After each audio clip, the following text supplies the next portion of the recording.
YouTube family તમારું સ્વાગત છે ઇન્ડિયન કુકિંગ વિથ યાસ્મીન કિચનમાં। તો આજે આપણે આવી ગયા છીએ એક સ્પેશિયલ રેસિપી, ઉનાળા સ્પેશિયલ છે। તો આપણે બનાવ્યું છે ઉનાળા સ્પેશિયલ ઠંડુ ઠંડુ ઓરેન્જ સિરપનું શરબત, જે ફક્ત મિનિટોમાં જ બની રહે છે। તો સૌપ્રથમ લઈ લીધી છે ઓરેન્જ સિરપની બોટલ લઈ લીધી છે, જે બજારમાં સરળતાથી મળી જાય છે। તપેલીમાં લઈ લીધું છે ભાંગીને એકદમ સરસ બરફ નાખી દીધો છે। હવે તેમાં નાખશું આપણે ચાસણી। જેટલું મીઠું કરવું હોય તમારે શરબત એ પ્રમાણે નાખી શકો છો। તો આપણે ઘરે ખાંડની ચાસણી બનાવી લીધી છે। ત્યારબાદ લીધો છે ઓરેન્જ સિરપ એડ કરી દઈશું। હવે કરી લેશું એકદમ સરસ મિક્સ। પાણી નાખી દઈશું। તમારે જેટલું મીઠું કરવું હોય શરબત એ પ્રમાણે તમે પાણી નાખી શકો છો। તો તૈયાર છે આપણું એકદમ સ્વાદિષ્ટ ઠંડુ ઠંડુ ઉનાળા સ્પેશિયલ ઓરેન્જ સિરપનું શરબત, જે ફક્ત મિનિટોમાં જ બની રહે છે એકદમ સરળતાથી।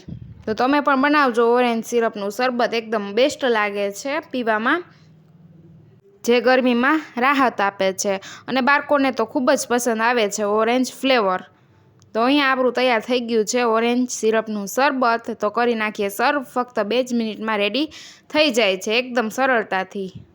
અહીંયા તમારે ખાંડની ચાસણી ન નાખવી હોય તમે ખાંડ ઓગળાવીને પણ નાખી શકો છો। ખાંડની ચાસણીથી ફ્લેવર બેસ્ટ આવી જાય છે। તો તૈયાર છે આપણું એકદમ સ્વાદિષ્ટ ફક્ત 2 મિનિટમાં ઠંડુ ઠંડુ ઓરેન્જ સિરપનું શરબત। તો આ શરબતની રેસિપી તમને કેવી લાગી ને કમેન્ટ કરીને જરૂરથી જણાવજો। વિડીયોને કરી દેજો લાઇક, શેર અને ચેનલને સબસ્ક્રાઈબ।